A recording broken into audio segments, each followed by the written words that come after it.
அனைவருக்கும் என் நமஸ்காரங்கள். போன அத்தியாயத்துல சனகாதி முனிவர்கள் பகவானுடைய துவார பாலகர்களான ஜெய விஜயர்களுக்கு சாபம் கொடுத்தார்கள் அப்படிங்கிறத பார்த்தோம். அப்போ பகவான் வெளியில வந்து சனகாதிகளுக்கு தரிசனம் கொடுத்தார். அந்த தரிசனத்தை பார்த்து அவள்லாம் ரொம்ப பரம சந்தோஷப்பட்டா அப்படின்னு பார்த்தோம். அப்போ சனகாதிகள் துவார பாலகர்களை தான் வந்து இப்படி சபிச்சதுக்காக அவ வருத்தப்படுறதும் பகவான் அவளுக்கு என்ன சமாதானம் சொன்னார் அப்படிங்கிறத பத்தியும் இந்த சாப்டர்ல சொல்றா. என்ன சொல்றான்னு பார்க்கலாம். ஓம் நமோ பகவதே வாசுதேவாய. அத ஷோடசோத்யாயः. பிரம்மோவாச்ச இதி தத் கிருணதாம் தேஷாம் முனீனாம் யோகதர்மிணாம் பிரதிநந்த்ய ஜகாதேதம் விகுண்டநிலயோ விபுः. ஸ்ரீபகவானுவாச்ச ஏதௌ தௌ பார்ஷதௌ மஹ்யம் ஜயோ விஜய ஏவ ச கதர்த்தீக்ருத்ய மாம் யத்வோ பஹ்வக்ராதாமதிக்ரமம் யஸ்த்வேதயோர்த்ருதோ தண்டோ பவத்பிர்மாம் அனுவ்ரதைஹ சயேவானுமதோஸ்மாபிஹ முனயோ தேவஹேளனாத் தத்வப்ரசாதயாம் யத்ய பிரம்மதைவம் பரம் ஹிமே தத்பீத்யாத்மகிருதம் மன்யே யத்ஸ்வபும்பிர் அசத்கிருதாஹ யன்னாமானி ச கிருஹ்ணாதி லோகோ வ்ருத்யே கிருதாகசி சோசாதுவாதஸ்தத்கீர்த்திம் ஹந்தி த்வசமிவாமயः. யஸ்யாம்ருதாமலயசஸ்ரவணாவராஹः சத்யः புனாதி ஜகதாஸ்வபசாத்விகுண்டः சோகம் பவத்ய உபலப்த சுதீர்த்தகீர்த்திः சிந்த்யாம் ஸ்வபாகும் அபிவ பிரதிகூல விருத்திம் யத்சேவயா சரண பத்ம பவித்ரரேணும் சத்யஹ க்ஷதா கிலமலம் பிரதிலப்தசீலம் நஷீர்விரக்தம் அபி மாம் விஜஹாதி யஸ்யாஹ பிரேக்ஷாலவார்த்த இதரே நிஜமான் வஹந்தி நாஹம் ததாத்மி யஜமானஹ வீர்விதானே ஸ்யோதத்கிருதப்ளுதமதன் ஹுதபுங்முகேன யத்ப்ராஹ்மணஸ்ய முகதஸ்சரதோனுகாசம் துஷ்டஸ்ய மய்யவஹிதைர்நிஜகர்மபாகைः येषां विमर्म्यहमखण्ड विकुण्ठयोगमाया विभूतिरमलाङ्घ्रिरचक्किरीटैः विप्रांस्तु कोणविषहेतयदर्शनाम्बः श्रद्ध्य पुनाति सह चन्द्रललामलोकान् ये मे धनुर्द्विजवरान् दुहतीर्मदीया भूतानलब्ध शरणानि च भेद बुद्ध्या द्रक्ष्यन्ति अगक्षत दृशो ह्यहिमन्यवस्तान् गृध्रारुषा मम कुशन्त्यदि दण्डनेतुः ये ब्राह्मणान् मयि धिया क्षिपतोर्चयन्तः तुष्यद्धृतस्मितसुदोक्षित पद्मवक्त्राः वाण्यानुरागकलयात्मजवद्गृणन्तः सम्बोधयन्त्यहमिवाहमुपाकृतस्तैः तन्मे स्वभर्तुरवसायम् अलक्षमाणो युष्मद्व्यतिक्रमगतिम् प्रतिपद्य सद्यः भूयो ममान्तिकमिताम् तदनुग्रहो मे यत्कल्पतामचिरतो भृतयोर्विवासः. ब्रह्मोवाच अतस्तस्योषधीं देवीं ऋषिकुल्यां सरस्वती नास्वाद्यमन्युदष्ट प्रकृष्टानां तेषाम् आत्मापि अतृप्यत सतीं व्याधाय शृण्वन्तो लघ्वीं गुर्वर्त गह्वराम् विगाह्यागाधगम्भीराम् न विदुस्तच्चिकीर्षितम् ते योगमाययारभ्य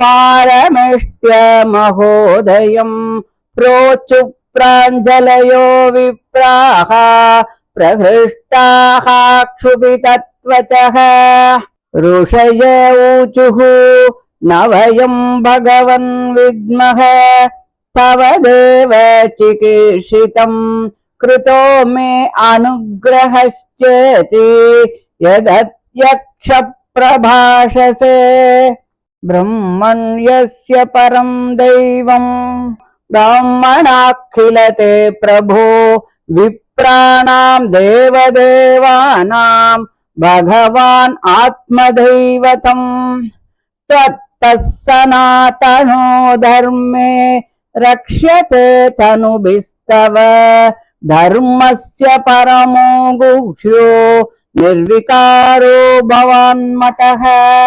तरन्दिह्यज्ञसा मृत्युम् निवृत्ता यद् अनुग्रहात् योगिनः स भवान् किं स्विद् अनुगृह्येत यत्परैः यं वै विभूतिरुपयाति अनुवेलमन्यैः अर्थार्थिभिः स्वशिरसा धृतपादरेणुः धन्यार्पिताङ्घ्रितुलसी नवधामदाम्नो लोकं मधुव्रतपतेरिव कामयाना यस्तां विविक्तचरितै अनुवर्तमानाम् नात्याद्रियत् परमभागवत प्रसङ्गः सत्वं द्विजानुपत पुण्यरज पुनीतः श्रीवत्सलक्ष्म किमघा भगभाजनस्त्वम् धर्मस्य ते भगवतस्त्रियुगत्रिभिस्वैः पद्भिश्चराचरमिदं द्विजदेवतार्थम् नूनं भृतं तदभिघाति रजस्तमश्च सत्त्वेन नो वरदया तनुवा निरस्य न त्वं द्विजोत्तमकुलं यदिहात्मगोपं गोप्ता वृषस्वरणेन स सूनृतेन तर्ह्येव नङ्क्ष्यति शिवस्तव देव पन्था लोको ग्रहीष्यदृषभस्य हि तत्प्रमाणम् तत्तेन भीष्टमिव सत्त्वनिधेर्विधित्सोः क्षेमं जनाय निजशक्तिभिरुद्धृतारेः नैतावताद्रयति पतेर्वद विश्वभर्तुः तेजः क्षतं तु अवनतस्य सते विनोदः यं वानयोर्दममधीश भवान् विधत्ते वृत्तिं नु वाधदनु मन्महि निर्व्यलीकम् अस्मासु वाय उचितो द्रियतां सदण्डो येनागसौ वयमयुङ्क्ष्महि किल्बिषेण श्रीभगवानुवाच एतौ सुरेतरगतिं प्रतिपद्य सद्यः संरम्भ संभृत समाधि अनुबद्धयोगो भूयः सकाशमुपयास्यत आसुयो वः शापो मयैव निमितस्तदवैत विप्राः ब्रह्मोवाच अथ ते मुनयो दृष्ट्वा नयनानन्दभाजनं वैकुण्ठं तदधिष्ठानं विकुण्ठं च स्वयं प्रभं भगवन्तं परिक्रम्य प्रणिपत्यानुमान्य च प्रतिजग्मुः प्रमुदिताः शंसन्तो वैष्णवीं श्रियं भगवान् अनुगावाः யாதம் மாபைஷ்டமஸ்துஷம் ब्रह्मतेजः समर्थोऽपि हन्तुं नेचे मतं तु मे एतत्पुरैव निर्दिष्टम् रमया क्रुद्धया यदा पुरापवारिता द्वारी विशन्ति मय्युपारते मयि सम्भ्रम्भयोगेन निस्तीर्य ब्रह्महेलनम् प्रत्येष्यतां निकाशं मे कालेन अल्पीयसा पुनः द्वास्तौ आदिश्य भगवान् विमानश्रेणिभूषणम् सर्वादिशयया लक्ष्म्या जुष्टं स्वं दृष्ण्यमाविशत् तौ तु गीर्वाणऋषभौ दुस्तराद् हरिलोकतः हतश्रियौ ब्रह्मशापात् अभूतां विगतस्मयौ तदा विकुण्ठदूषणात् तयोर्निपतमानयोः हाहाकारो महानासीद् विमानाग्र्येषु पुत्रकाः तावेव ह्यधुना प्राप्तौ पार्षदप्रवरौ हरेः दितेर्जठरनिर्विष्टम् काश्यपं तेज उल्बणम् तयोरसुरयोरद्य तेजसायमयोर्हिवः आक्षिप्तं तेजये तर्हि भगवांस्तद्विदित्सति विश्वस्य यस्थितिलयोद्भवहेतुराध्यो योगेश्वरैरपि धुरत्यययोगमायः क्षेमं विदास्यति स नो भगवांस्त्र्यधीशः तत्रास्मदीय विमृशेन कियानिहार्तः। इति श्रीमद्भागवते महापुराणे पारमहंस्यां संहितायां तृतीयस्कन्धे षोडशोऽध्यायः। श्रीहरये नमः श्रीहरये नमः श्रीहरये नमः। गोपिका जीवनस्मरणं गोविन्द गोविन्द. சதா இப்படி பகவானையே தியானம் பண்ணக்கூடிய அந்த சனகாதிகள் இப்படி தன்னை சோஸ்திரம் பண்ணினதை கேட்டு அந்த வைகுண்டநாதனான அந்த ஜெகநாதனுக்கு பரம சந்தோஷம் ஏற்பட்டது. அவர் மேல சொல்லத்துக்கு ஆரம்பிக்கிறார். அந்த பகவான் சொல்றார், ஜெயன் விஜயன் ஆகிய இவா ரெண்டு பேரும் என்னோட வாயில் காப்பாளர்கள் தான். இவர்கள் பக்தர்களான உங்க விஷயத்துல கொஞ்சம் அபச்சாரப்பட்டுட்டா இவாளுக்கு நீங்க கொடுத்த தண்டனையில எனக்கு பூரண சம்மதம்தான். அத நானும் ஒத்துக்கிறேன். ஏன்னாக்க மகா முனிவர்களான உங்களெல்லாம் இவா அவமதிச்சு விட்டார்கள் அல்லவா அப்படின்னு சொல்றார்.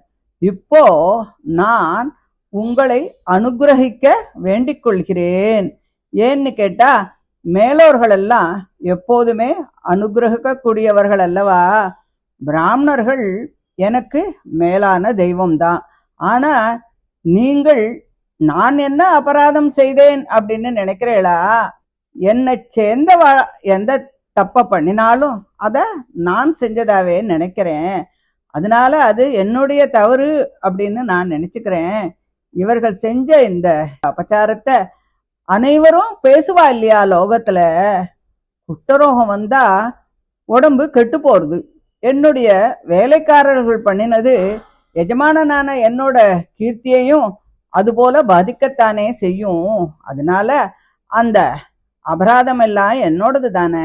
அதனால நீங்கள் இந்த செயலை பொறுத்து கொள்ள வேண்டும் அப்படின்னு நான் உங்ககிட்ட கேட்கறது நியாயம்தானே. இப்போ என்னோட கைகள் உங்களுக்கு ஏதானும் ஒரு விரோதத்தை செஞ்சுட்டா அந்த கைய கூட நான் உடனே வெட்டி எறியறதுக்கு தயங்க மாட்டேன். சமஸ்த லோகத்தினுடைய சகல பாவங்களையும் எல்லாம் நான் போக்கக்கூடியவனா இருக்கேன். நல்ல குணங்களோடு இருக்கேன். இதெல்லாம் எனக்கு எப்படி கிடைச்சது? எல்லாம் இந்த பிராமண சேவையினால் தானே கிடைச்சது. மகா முனிவர்கள் எல்லாம் லக்ஷ்மி கடாட்சம் வேணுங்கிறதுக்காக பல விரதங்கள் எல்லாம் அனுசரிக்கிறா. ஆனா அந்த மகாலட்சுமி என்னை விட்டு கொஞ்சம் கூட நகர்றதே இல்லை. யாகங்களிலும் ஹோமம் பண்ணும் போதும் கொடுக்கக்கூடிய அந்த ஹவிச நான் அக்னி மூலமாகத்தான் சாப்பிட்றேன். ஆனா தன்னுடைய வர்ணாசிர தர்மங்களுக்கு ஏற்றபடி பல தர்மங்களை பண்ணிண்டு அவைகளெல்லாம் என்னிடமே சமர்ப்பிச்சுண்டு இருக்கக்கூடிய அந்த பிராமணன் தன்னுடைய உணவை வாயால நெய்யொழுக சாப்பிட்றான். அப்படி அவன் சாப்பிடும்போது அந்த வாய் வழியா அத நானே சாப்பிட்றேன். அந்த பிராமணனுடைய வாய் மூலமாக சாப்பிடும்போது நான் ரொம்ப ரொம்ப ரொம்ப சந்தோஷப்படுறேன். அக்னியின் மூலமாக சாப்பிடக்கூடிய அந்த ஹவிஸ்ல இருக்கக்கூடிய அந்த சந்தோஷத்தை விட எனக்கு இதுல அதிக திருப்தி கிடைக்கிறது. அப்பேற்பட்ட பிராமணர்கள் ஏதேனும் சிறு குற்றம் பண்ணினா கூட அத பொறுத்துக்கிறது தான் உச்சிதம் இல்லையா? என்னோட பாத தூளிக்கு ஈடு எதுவுமே இல்லை. என்னோட சக்திக்கு எல்லை அப்படிங்கிறதே கிடையாது. அதுக்கு எந்த தடையும் இல்லவும் இல்லை. என்னோட பாத தீர்த்தமான இந்த கங்கை ஜலம் பரமசிவனையும் சகல லோகங்களையும் புனிதப்படுத்துறது. ஆனா நான் அந்த பிராமணர்களுடைய பாத தூசியை என்னுடைய சிரசிலே தரிக்கிறேனே, அந்த பிராமணர்களே என்னுடைய சரீரம். பசுக்களையும் ரட்சிப்பவர்கள் இல்லாத பிராணிகளுமே என்னோட சரீரம். யார் இவைகளையெல்லாம் வேத புத்தியோட பார்க்கிறாளோ அவள்லாம் பாபத்தை அடையறா. அவர்கள்லாம் என்னுடைய வேலைக்காரர்களான யமனோட தண்டனைக்கு கட்டாயம் ஆளாவார்கள். யமனுடைய அந்த கூர்மையான இரும்பு ஈட்டிகள் அவரது கண்களை குத்தி பாழ் செய்யும். அதனால பிராமணர்களையும் பசுக்களையும் அதை ரட்சிப்பாரில்லாத பிராணிகளையும் இவர்கள் பகவான் அல்ல, இவர்கள் வேறு என்று யாரு நினைச்சா கூட அவள்லாம் கண்டிப்பா நரகத்தை தான் அடைவா. அவள் கிட்டக்க அந்த பிராணிகள் கிட்டக்க அனுசரணையாக யார் இருக்காளோ அவள்லாம் என்னையே பூஜை பண்ணினவா ஆவா. அவளுக்கு என்னோட பூரண அனுகிரகம் கிடைக்கிறது. அதனால என்னோட வாயில் காவலர்களான இவர்கள் என்னோட அபிப்பிராயம் என்ன அப்படிங்கிறத பத்தியே தெரிஞ்சுக்காம, ஏன்னா என்னோட அபிப்பிராயம் பிராமணர்களே தெய்வம்னு நான் நினைக்கிறேன் இல்லையா, அதை அவ தெரிஞ்சுக்கலையே. அப்படி தெரிஞ்சுக்காம உங்கள்கிட்ட குத்தத்தை பண்ணிட்டா. அதனால உங்களுடைய இந்த சாபத்தை இந்த தண்டனைய அவ அனுபவிச்சுட்டு மறுபடியும் அவள்லாம் என்னையே வந்து அடையட்டும். அந்த சாபத்தினுடைய முடிவு காலத்தை நீங்க கொஞ்சம் சீக்கிரமா ஏற்படுத்தணும் அப்படிங்கிறது தான் எனக்கு நீங்க செய்யக்கூடிய அனுகிரகம் அப்படின்னு சொன்னார் பகவான். நீங்கள் என்ன அபராதம் பண்ணினேள் அனுகிரகம் பண்றதுக்கு அப்படின்னு நினைக்கிறேளா அப்படின்னு சொல்லி கேட்டார் இல்லையா, அதுக்காகத்தான் இந்த விளக்கத்தை பகவான் கொடுக்கிறார். நாங்கள் கொடுத்த தண்டனைய சம்மதம் அப்படின்னு சொன்னா நீங்கள் அந்த வேலைக்காரர்களிடத்தில் செய்யக்கூடிய அனுகிரகம் என்ன அப்படின்னு நினைக்கிறீளா? என் வேலைக்காரர்களான இவாளுக்கு நீங்க கொடுத்த சாபம் சீக்கிரம் முடிஞ்சு என்கிட்டக்க மறுபடியும் வந்து சேரணும் அப்படிங்கறத நீங்கள் எனக்கு செய்ய வேண்டிய அந்த அனுகிரகத்தோட பலன் அப்படின்னு பகவான் சொன்னார்.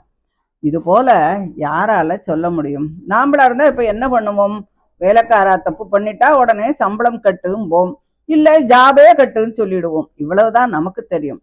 ஆனா அந்த பகவான் சொன்ன வார்த்தைகள் எல்லாம் வேதம் போன்றது, வேதத்துக்கு சமமானது. மனுஷர்களால இது போன்ற வார்த்தைகள் எல்லாம் சொல்றதுக்கோ பேசுறதுக்கோ முடியாது. அதை கேட்ட அந்த சனகாதிகள்லாம், அடடா நம்ம இப்பேற்பட்ட காரியத்தை செஞ்சுட்டோமே, இந்த பகவானினுடைய சேவகர்கள் மேல தேவையில்லாத கோபம் வந்து சாபத்தை தந்துட்டமே, இது செய்ய தகுந்த காரியமா, இப்படி பண்ணியிருக்கப்படாதோ அப்படின்னு தன் மனதுக்குள்ளேயே அவள்லாம் வருத்தப்பட்டுக்கிறாளாம். மகானுபாவனாக இந்த பகவான் அற்பர்களாகிய நம்மோட விஷயத்துல இப்படி இவ்வளவு அனுசரணையா பேசுறாரே, இது விளையாட்டா இருக்குமோ இல்ல உண்மையிலேயே இப்படித்தான் சொல்றாரா அப்படின்னு சொல்லி அவருடைய வார்த்தைகளுடைய பொருள்கள் சரியாக புரிஞ்சு கொள்ள முடியாததுனால மனசு தெளிவில்லாம அவள்லாம் ரொம்ப குழப்பமடைகிறா. அந்த பகவானுடைய வார்த்தைகள் அப்படி ரத்தன சுருக்கமாக பல அர்த்தங்களை உள்ளடக்கியதாக, சாதாரணமாக யாராலும் புரிஞ்சு கொள்ள முடியாத அளவுக்கு ஆழ்ந்த கருத்து உள்ளவைகளாக அவைகள் இருந்ததே அதற்கு காரணமா இருந்தது. அந்த முனிவர்களுக்கு இதன் பொருள் இதுவாகத்தான் இருக்கும் அப்படின்னு மனசுல அவளால எதையுமே நிச்சயிச்சுண்டு அதை புரிஞ்சுக்கிறதுக்கு அவளால முடியல. அந்த பகவானுடைய அந்த ஆச்சரிய சக்திய என்னன்னு நான் சொல்லுவேன். அவனுடைய யோக மாயையால இந்த பிரபஞ்சங்களை எல்லாம் உண்டாக்கி அவைகளுக்கெல்லாம் என்ன பிரபுவாக ஆக்கினான். அவனுடைய செயல்கள் எல்லாம் இப்படி விசித்திரமாகவே எல்லாமே இருக்கும். அவருடைய வார்த்தைகளின் கருத்துக்களை எல்லாம் நம்மளால எளிதில் புரிஞ்சுக்க முடியாது. ஆனா அந்த மகா முனிவர்கள் மனசு அப்படியே ரொம்ப கலங்கி போயிட்டா. அதோடு கூட தான் ரொம்ப நாளா பார்க்க விரும்பிய அந்த பகவானுடைய காட்சியும் அவரோடு ஏற்பட்ட அந்த சம்பாஷணையும் அவருடைய கருணா கடாட்சமும் அவளுக்கு அப்படியே ரொம்ப ரொம்ப ரொம்ப ரொம்ப சந்தோஷத்தை கொடுத்தது. அந்த ஆனந்தத்தினால அவளுடைய சரீரம் முழுவதும் மயிர்கூச்சல் ஏற்பட்டது. உன்னோட பாதார விந்தத்தை பாகவதர்கள் துளசிகளால பூஜை பண்றா. வண்டுகள் குடியிருக்கும் அந்த பகவானுடைய பாதத்தினுடைய அழகை பார்த்து நான் உங்களுடைய மார்பிலே தான் வாசம் செய்பவளாக இருந்தாலும் கூட பல பக்த ஜனங்களின் கூட்டத்தையும் நெருக்கத்தையும் கூட பார்க்காமல் துளசியுடன் கூடிய உன்னுடைய பாதார விந்தமே அழகு அப்படின்னு அதையே நான் பணிகின்றேன் அப்படின்னு சொல்லி லக்ஷ்மி சதா உன்னை விடாம சேவிச்சுட்டு இருக்காளே. ஏன்னா அந்த பாதார விந்தத்துல பக்தர்கள் எல்லாம் அப்படி கூட்டம் கூட்டமா சேவிச்சுட்டு இருக்காளாம்.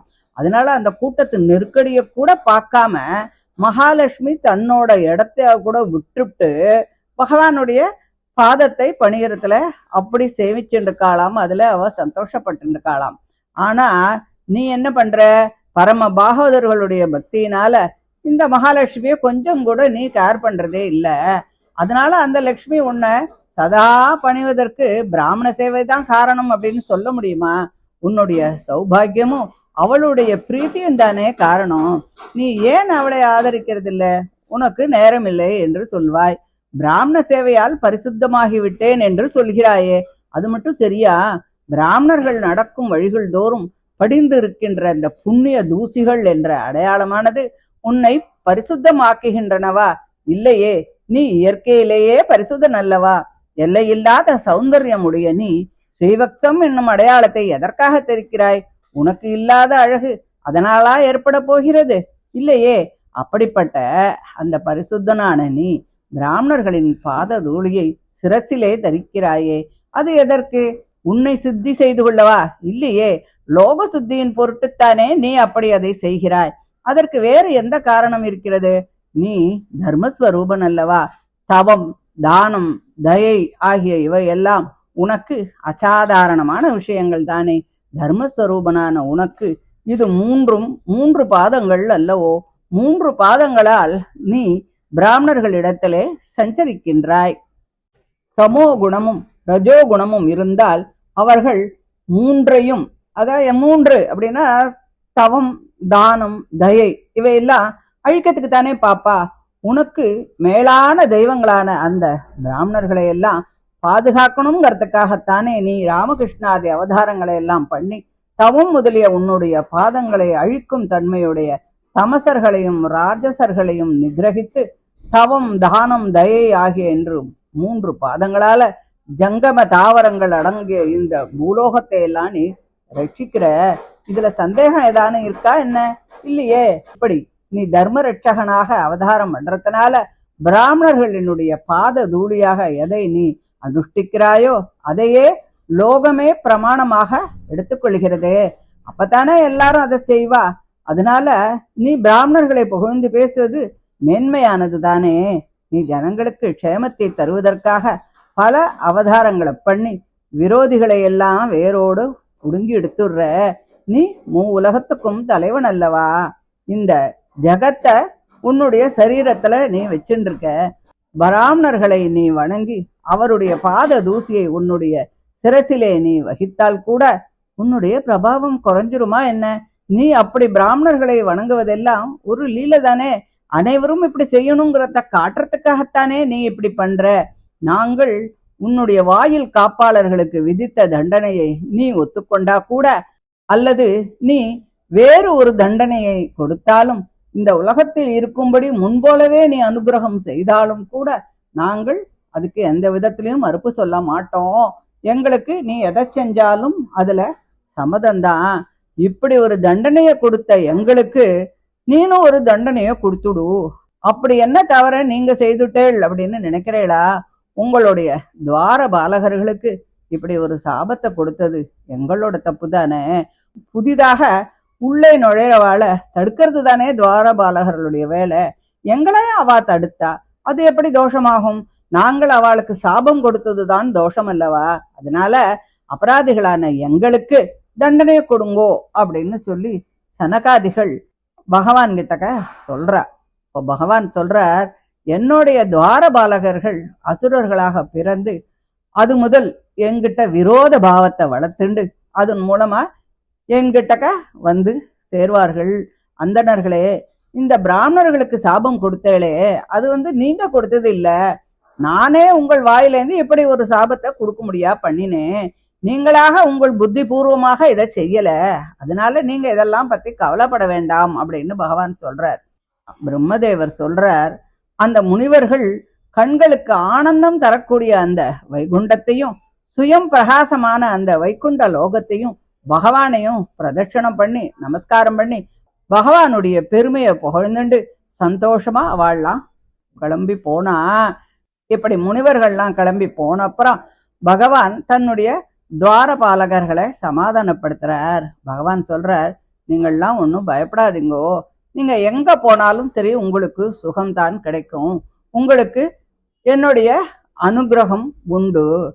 இப்படி எங்களுக்கு அனுகிரகம் பண்றதுன்னா இந்த சாபத்தையே தடுத்து எங்களை இங்கேயே நிறுத்தி வச்சிருக்கலாமே, அதை ஏன் செய்யல அப்படின்னு நினைக்கிறீளா? பிரம்மதண்ட ரூபமான தேஜஸ நான் தடுக்கக்கூடியவன் தான். ஆனா கூட நான் அப்படி செய்யறதுக்கு இஷ்டப்பட மாட்டேன். ஏன்னா அவ செஞ்சதுல எனக்கு பரிபூரண சம்மதம். நீங்க இந்த இடத்திலேருந்து வெளியே போகணும் அப்படிங்கிறது முன்பே என்னுடைய மனைவியான மலர்மங்கையினால ஒரு காலத்துல கோபத்தினால சொல்லப்பட்ட விஷயம்தான். அதனால இது எனக்கு மட்டுமின்றி மகாலட்சுமிக்கும் சம்மதம்தான். முன்பு அப்படின்னா எப்போ அப்படின்னு நினைக்கிறீளா? அதையும் நான் சொல்றேன். ஒரு சமயம் நான் பிரளய காலத்துல சயனம் பண்ணிருக்கும் போது என்னுடைய இடத்துல இருந்து ஸ்ரீதேவி ஒரு சமயம் வெளியே போயிட்டு மறுபடியும் திரும்பி வந்தா. அப்போ அவ உள்ளே வரும்போது வாசல்ல இருந்த நீங்க அவளை உள்ள வர விடாம தடுத்துட்டேள். அவள் கோச்சுனுட்டா. அப்ப அந்த டயத்துல இத சொல்லியிருக்கா. அதனால நீங்கள் என்னிடத்தில் சர்வகாலமும் மாறாமல் கோபம் உடையவர்களாக ஆகி பிரம்ம வித்துக்களினுடைய அந்தரங்கத்திலே பட்ட அந்த அபராதத்தினுடைய பயனாக நீங்க இந்த சாபத்தெல்லாம் அனுபவிச்சுட்டு குறுகிய காலத்துல மறுபடியும் என்னை நீங்கள் அடைவீர்கள் அப்படின்னு சொல்லி பகவான் சொன்னார். பிரம்மதேவன் சொல்றார், இப்படி பகவான் துவாரபாலகர்களுக்கு சொல்லி மகாலட்சுமியோட தன்னோட இடத்துக்கு போனார். அங்கே துவாரபாலகர்கள் கடக்க முடியாத அந்த பிராமண சாபத்தினால வைகுண்ட லோகத்துல இருக்கும் பொழுது தன்னுடைய அந்த ஒளியெல்லாம் தேஜஸ் எல்லாம் குறைஞ்சு போய் ஒரு ஃபியூஸ் போன பல்பு மாதிரி கர்வம் இல்லாம அவளுக்கு தொலைஞ்சு போச்சு. அவள்லாம் வைகுண்ட லேகத்திலேருந்து கீழே பூமியிலே விழுந்தா. அப்போ அங்க விமானத்துல இருந்தவாள்லாம் ஹா ஹான்னு அப்படியே சத்தம் போட்டா.